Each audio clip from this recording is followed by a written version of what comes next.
Fellow Kenyans, brothers and sisters, we have all come to the profound realization that our country is on sale. Shockingly, the buyer is also the seller. Kenya yetu inauzwa, na cha kushangaza muuzaji ndiye mnunuzi. In the year 2013, a group of powerful individuals sat in a room and made a plan to be the wealthiest men in the world, to the disenfranchisement of many Kenyans. They hatched a grand scheme that would earn them an empire only similar to the Russian oligarchs. It was simple. Steal as much as you can, make Kenya poor as much as you can, then bring back the money that has been stolen and buy everything that is valuable in Kenya, then dominate the people as their landlords.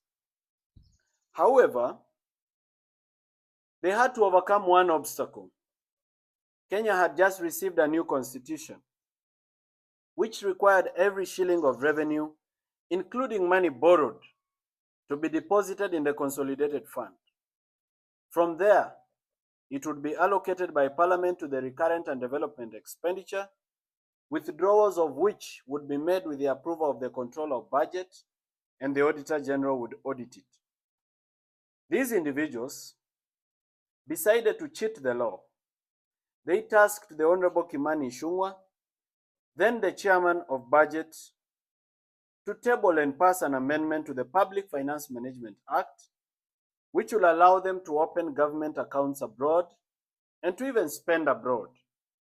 The unconstitutional law allowed them to open several accounts across the world without parliamentary approval, borrowing money on behalf of the people of Kenya, stealing it without getting to the consolidated fund. A very convenient escape from the Controller of Budget and the Auditor General's audit. Since that time, fellow Kenyans, our country has been robbed in a despicable manner. So much money has been stolen that the figures look absolutely unbelievable. It is even difficult for me as MORARA KEBASO to make Kenyans understand the magnitude and billions of trillions when most of them have never touched a million shillings in their life. This money was stashed abroad in bank accounts across various continents, from Hong Kong to Cayman Islands, to Jersey City, to Dubai, to Panama, to Malta. Money was stolen and kept abroad.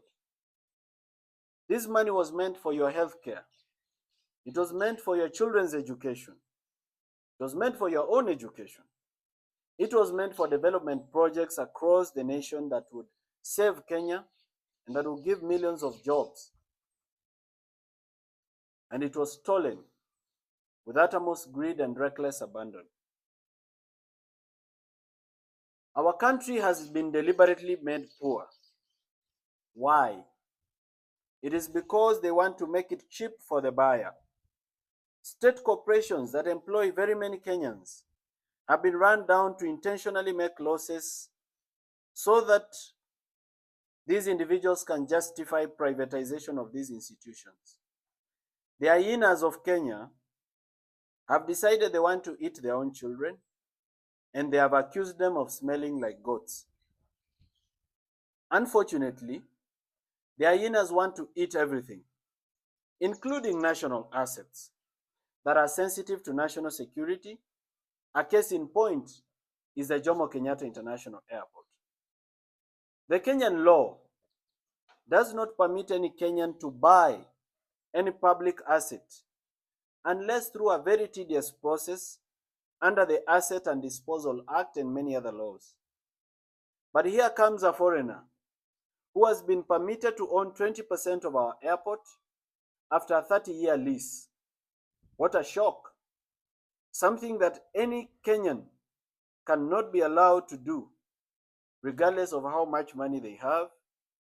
And yet these are foreigners, and they are allowed to own this. The purported foreigners are not even foreigners. They are proxies for Kenyans who hide behind foreign names and foreign faces. Our money that has been stolen since 2013 when Uhuru Kenyatta was president has started coming back through proxies in the face of investors. They call it public-private partnership or privatization or foreign investment. Very sweet words for state capture and money laundering. In February of 2024, the Cabinet of Kenya, led by President William Ruto, approved the following state corporations for sale. The first one was the National Bank of Kenya, where the government of Kenya owns 22% and NSSF owns 48%. Consolidated Bank of Kenya, where the Deposit Protection Fund owns 50% on behalf of the government of Kenya. Development Bank of Kenya, where ICDC owns 89% on behalf of the government of Kenya. Agrochemical and Food Corporation ADC, where ADC owns 28% and ICDC owns 28%, all on behalf of the government of Kenya. These are state corporations that were supposed to be sold or privatized. Kenya Wine Agencies, 72% is owned by ICDC. East African Portland Cement, where houses were demolished recently, NSSF owns 27% and government of Kenya owns 25%. All this is the government of Kenya ownership. Kenya Meat Commission was to be privatized, where the government owns 100%. New KCC, ya maziwa, government of Kenya owns 100%. The Numerical Machining Complex, under the Kenya Railways Corporation, 51% owned by University of Nairobi and 49% owned by Kenya Railways Corporation. Miwani Sugar Company, which is under receivership, the government of Kenya owns 49%. Muhoroni Sugar Company, where ADC owns 16%. Cabernet Hotel, where Kenya Trading Corporation owns 98.2%. Mount Elgon Lodge Limited, Kenya Trading Corporation owns 72%. Kitale Municipal Council owns 13%. And Trans Nzoia County Council owns 13%. These were to be sold, all of them. Golf Hotel Limited, Kakamega Municipal Council owns 20%. Sunset Hotel, Kenya Trading, KTDC owns 95.4% and Kisumu City owns 4.6%. Kenya Safari Lodges, KTDC owns 63%. KWS owns 0.02%. Kengen, government of Kenya owns 70%. This was to be privatized. Kenya Pipeline Corporation, 100% owned by the government of Kenya, where money was stolen recently. It was to be privatized. Kenya Ports Authority, 100% owned by the government of Kenya, was to be privatized. There is another agency called the South Nyanza Sugar Company. It was also to be privatized, where the government of Kenya owns 98%. Nzoia Sugar, where the government of Kenya owns 97%.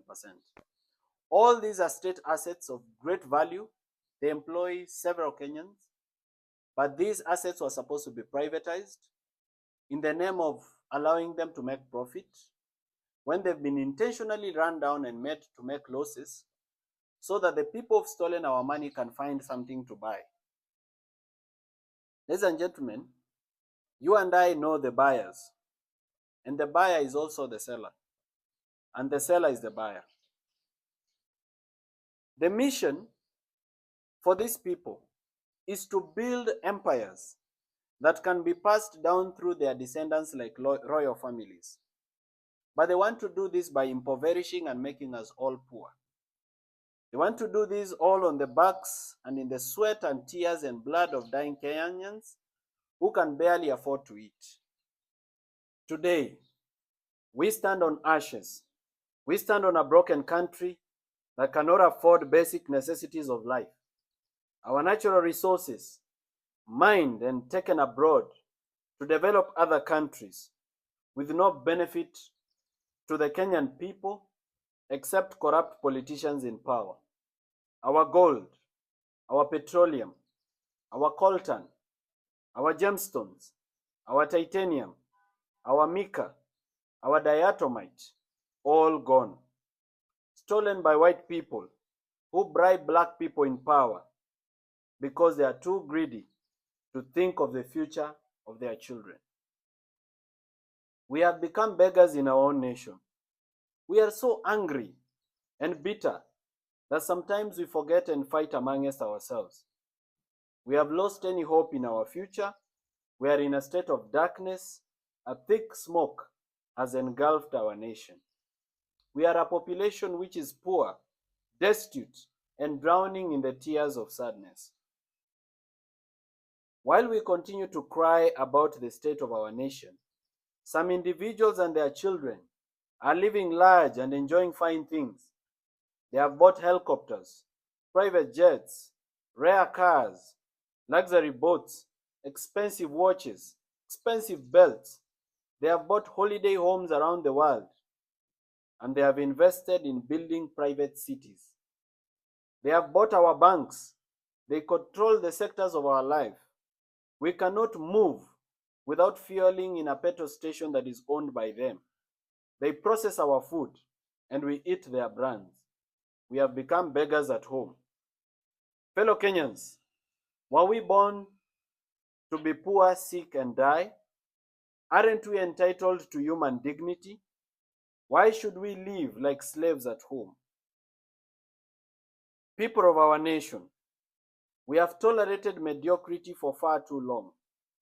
We have tolerated incompetent politicians who steal our money, insult us, abduct us, kill us, and continue to lead us as if they own us.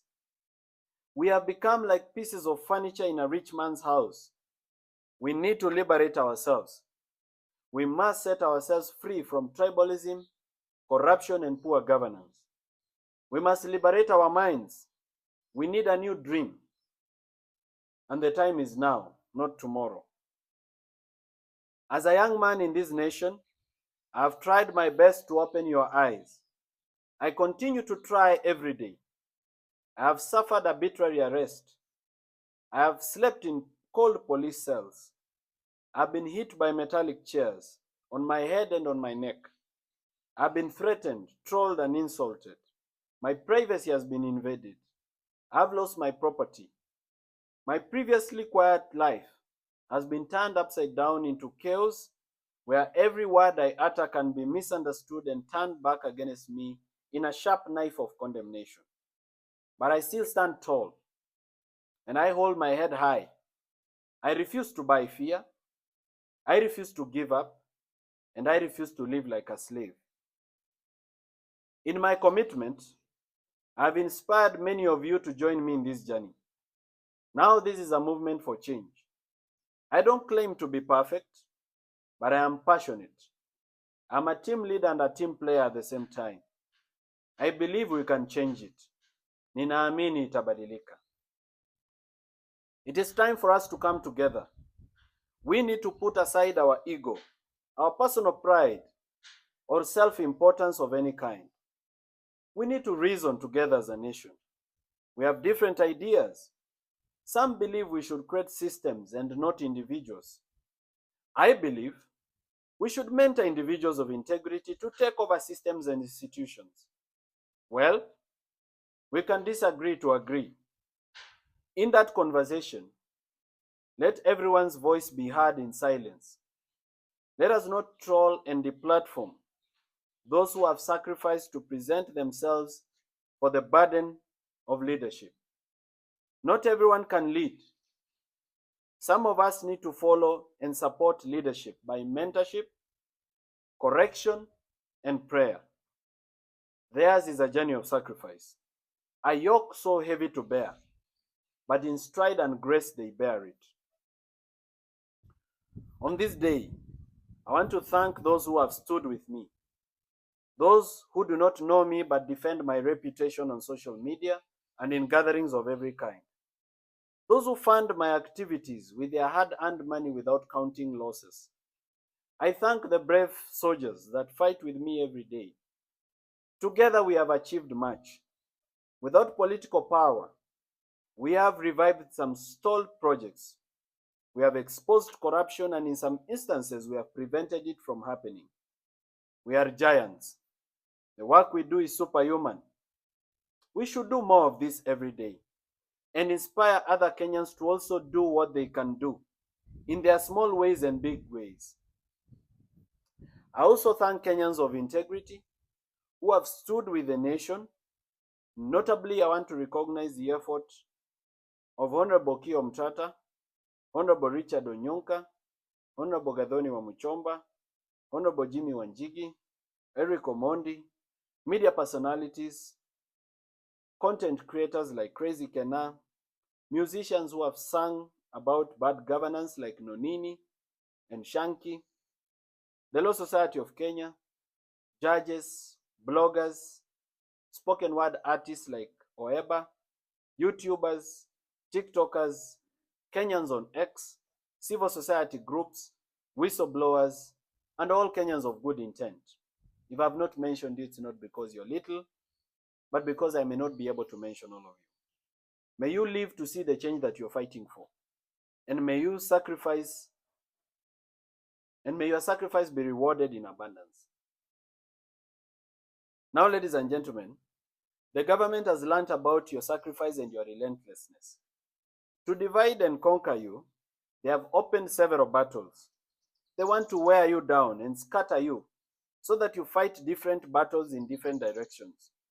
In less than 3 months, the country has witnessed controversial legislation on the extension of term limits of the president and parliament and on the agriculture bill, a disastrous healthcare system, worker strike, a divisive impeachment, university funding quagmire, an airport theft, abductions, killings, and so much more that we are confused which war to fight and which one to wait. This is deliberate and very intentional. It is the mission of those in power to wear us down and drain our energy. It's an emotional fatigue strategy. We must forge an alliance. We must combine our efforts and combine our problems into one message: regime change. We need to completely overhaul the system. We need to recall members of parliament. We need a fresh election for the presidency before 2027. We are impatient. We cannot wait for 2027. We need to wipe out this corrupt system and their cousins, whichever way they come. To achieve this, we must fight for the reconstitution of the Independent Electoral and Boundaries Commission, IEBC, which has been deliberately dragged in the courts so that it is not formed. We need various efforts working towards the same goal.